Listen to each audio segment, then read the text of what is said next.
नमस्कार, आप सभी दर्शकों का रिपोर्टर पोस्ट में स्वागत है। और आज हमारे पास रायपुर का अगर हम लोग बात करेंगे तो रायपुर में कई कांग्रेसी नेताओं के घरों में ईडी की दबिश साफ तौर पर देखने को मिल रही है। रायपुर में लगभग 13 ठिकानों पर ईडी की दबिश देखने को मिल रही है। आपको बता दें कि कांग्रेस का वहां पर अधिवेशन होना है जो कि 24 से लेकर 26 फरवरी तक है और उससे पहले ही वहां पर ईडी की दबिश देखने को मिल रही है। इसको लेकर के आज हम लोग सीधे चर्चा करेंगे हमारे संपादक नित्यानंद शुक्ला जी से, किस रूप से इसको देखते हैं, क्योंकि झारखंड में भी ईडी की दबिश पिछले कुछ महीनों पहले अगर की बात की जाए तो उसको साफ तौर पर देखा जा सकता था। क्या कुछ कहिएगा कांग्रेस का अधिवेशन और इसी बीच उससे कुछ ही दिन पहले वहां पर ईडी की दबिश देखने को मिल रही है कांग्रेसी नेताओं के घरों पर। देखिए, ये कोई नया मामला नहीं है। ये कोल स्कैम से और इलीगल माइनिंग से रिलेटेड मामला है। इसमें कांग्रेस के 3 नेताओं पर पड़ा है, जिसमें उनके ट्रेजरर भी हैं और भी नेता हैं। और इस केस में आपको याद होगा कि छत्तीसगढ़ के जो मुख्यमंत्री भूपेश बघेल हैं, उनकी डिप्टी सेक्रेटरी होती थी सौम्या, उनका अरेस्टिंग हुआ था दिसंबर 2022 में। इसमें एक आईएएस की भी अरेस्टिंग हुई थी नवंबर 2022 में, और लगभग 150 करोड़ की संपत्ति भी अटैच की गई है। तो ये उसी कड़ी में एक कदम और आगे बढ़ा है। हालांकि आज जयराम रमेश ने एक कहीं ना कहीं ईडी को या धमकाने वाली बात कही कि क्या है कि सरकारें जो हैं, हमारी अभी सरकार है, अभी चुनाव होने वाले कुछ राज्यों में और हमारे सरकार बनेगी और 2024 में भी केंद्र में जो सरकार है वो भी बदलनी है। तो ईडी के अधिकारियों को इन सब चीज़ों को ध्यान रखना चाहिए। तो देखिए, कहीं ना कहीं इसका एक रूप ये देख सकते हैं कि अभी जो चल रहा है वो तो आपको करप्शन के खिलाफ में बीजेपी वाले लोग कह रहे हैं कि ये करप्शन के खिलाफ में उनकी एक लड़ाई है और जो वो चल रही है। लेकिन इसके कारण, पीछे के कारण देखें तो एक चीज़ क्या है कि जो पैसा है, आप याद करिएगा जब 2018 में मध्य प्रदेश, छत्तीसगढ़ और राजस्थान में चुनाव हुए थे, उस समय में मध्य प्रदेश में कुछ रेड्स हुए थे और जो कांग्रेस के फिनेंसर्स थे उनके यहाँ रेड हुए थे और अच्छी खासी की संख्या में पैसों सीज किए गए थे। इसी तरह से जब उत्तर प्रदेश में भी जब विधानसभा का चुनाव हुआ था तो उस समय में एक सेंट के व्यापारी के यहाँ हुआ था और उस समय में भी मुझे याद है शायद 200 या 250 करोड़ रुपए सीज किया गया था। तो इसमें पीछे कहीं ना कहीं एक चीज़ क्या है कि पैसा सीज करो, जो ये लोग, ठीक है, पैसा, ये बात सही है कि सही या गलत, अगर जो सही ढंग से पैसा रहता तो वो तो बैंक में रहता है। तो कहीं ना कहीं पैसा किसी ऐसे सोर्स से कमाया गया है कि तभी तो कैश आप घर में रखे हुए हैं।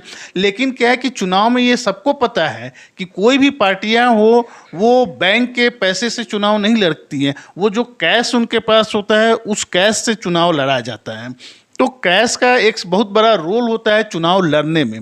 तो क्या है कि पॉलिटिकल पार्टीज को जब चुनाव लड़ना है, अभी 9 राज्यों में चुनाव हुआ, एक में हो गया है त्रिपुरा में और वही राज्यों में होना है। और सबसे इम्पोर्टेंट जो राज्य हैं वो, जैसे मैंने कहा कि छत्तीसगढ़ है, राजस्थान है, मध्य प्रदेश है, कर्नाटक है।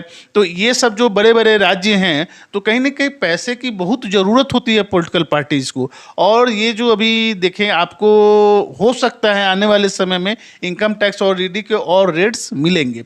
तो रेड्स होंगी करप्शन के खिलाफ। लेकिन एक प्रश्न ये उठता है कि ठीक है, ये कांग्रेस या जो विपक्षी पार्टियां वो एलिगेशन लगाती हैं कि ये वन साइडेड रेड है, लेकिन साथ साथ इसमें ये फैक्ट है कि कहीं ना कहीं पैसा इस तरह से कमाया गया है जिसको बैंक में नहीं रखा जा सकता है, इसीलिए ब्लैक मनी के रूप में रखा गया है, जिस पर की कार्रवाई हो रही है। लेकिन जिस तरीके से विपक्षी यानी कि कांग्रेस जिस तरीके से कहती हुई नजर आ रही है कि तमाम उन राज्यों में ईडी की दबिश देखने को मिल रही है जहां पर भाजपा का शासन नहीं है, यानी कि गैर भाजपा राज्यों में यहां पर ईडी की दबिश, आईटी की दबिश, तमाम जो संस्थाएं उनकी दबिश देखने को मिल रही है। मैंने आपको पहले ही कहा कि देखिए, चुनाव में कैश का बहुत बड़ा रोल होता है। तो कहीं ना कहीं जो है एक प्लान, जैसे मैंने उत्तर प्रदेश का बताया, आपको मध्य प्रदेश का भी एग्जाम्पल बताया।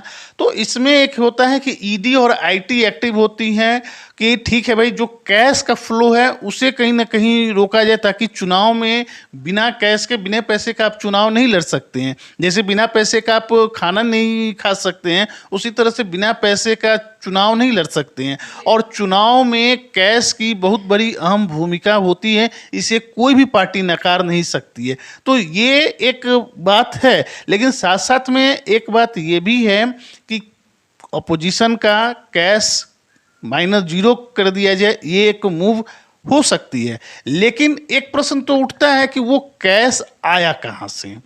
मैं ये नहीं कर रहा हूँ कि किसी को क्लीन चिट दे रहा हूँ, कैश दूसरे के पास भी होगी, सत्ता बदलेगी तो उनके यहाँ भी इस तरह के रेड हो सकते हैं। लेकिन जो कैश आ रहा है उसे ये हम नहीं कह सकते हैं कि वो किसी के पसीने की कमाई है। वो कहीं ना कहीं गलत ढंग से ही कमाया हुआ पैसा है, जो सरकार का टैक्स इवेजन किया गया है, और चुनाव में इसे कहीं ना कहीं लोगों को कैश खत्म करना है, ताकि चुनाव में उनको चुनाव लड़ना मुश्किल हो।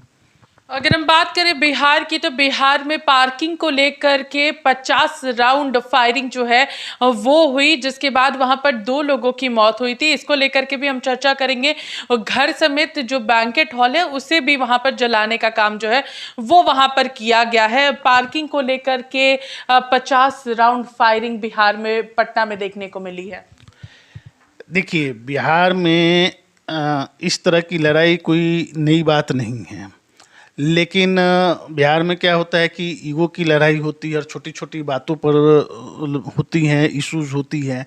लेकिन अभी हाल फिलहाल में देखा जाए तो जो घटनाएं हो रही हैं, उन घटनाओं में ये कहा जा रहा है कि जो रूलिंग जदयू है उसके तो नहीं, लेकिन रूलिंग जो आरजेडी हैं, अभी जो छपरा में हुआ था कि मुखिया ने एक जात के लोगों को पीट पीट कर, यादव समाज के लोगों ने राजपूत के लोगों को मार दिया था।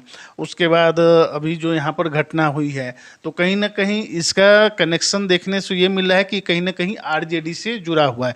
क्योंकि आरजेडी जो है लगभग 15 साल शासन से बाहर रही है, तो उन लोगों पर कहीं ना कहीं एक साइकोलॉजिकल प्रेशर होता था कि हम कुछ गलत करेंगे तो हम पर कार्रवाई होगी। मुझे याद है कि जब ये सरकार बनी थी तेजस्वी और नीतीश कुमार की, तो बिहार में एक आरजेडी के मुस्लिम नेता होते थे, वो वार्ड पार्षद होते थे, वो एक डीएसपी के साथ हाथापाई कर दिए थे, बदतमीजी किए थे, हालांकि अरेस्टिंग हुई। तो आरजेडी के जो नेताएं हैं, उन्हें जो 15 साल लालू राबड़ी का राज रहा है और उसमें जो उनकी दबंगई चलती थी, वो दबंगई फिर से बिहार में कहीं ना कहीं वापस आते हुए दिख रही है। हालांकि इसको बीजेपी जंगल राज करती है।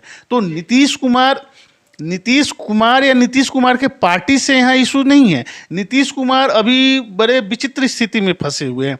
बीजेपी से तो अलग हो गए हैं, लेकिन पार्टी के अंदर में आरसीपी सिंह का बगावत हुआ, उसके बाद आज उपेंद्र कुशवाहा ने अपनी एक अलग पार्टी बना ली है।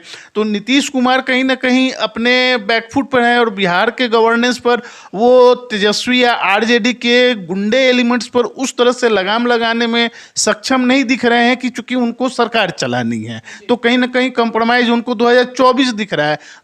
उन्हें ये नहीं समझ में आ रहा है कि 2023 में जो शासन होगा उस पर कहीं ना कहीं 2024 में वोट मिलेंगे। तो उनको ये है कि हमें 2024 को देखकर कहीं ना कहीं एक कंप्रोमाइज़ करते हुए नजर आ रहे हैं। और जो आरजेडी के वर्कर्स हैं, जो कहीं ना कहीं उसमें कुछ ऐसे एलिमेंट्स हैं आज भी, जो चाहते हैं कि उनकी दबंगई बनी रहे और उसको समय समय पर वो दिखाते रहते हैं।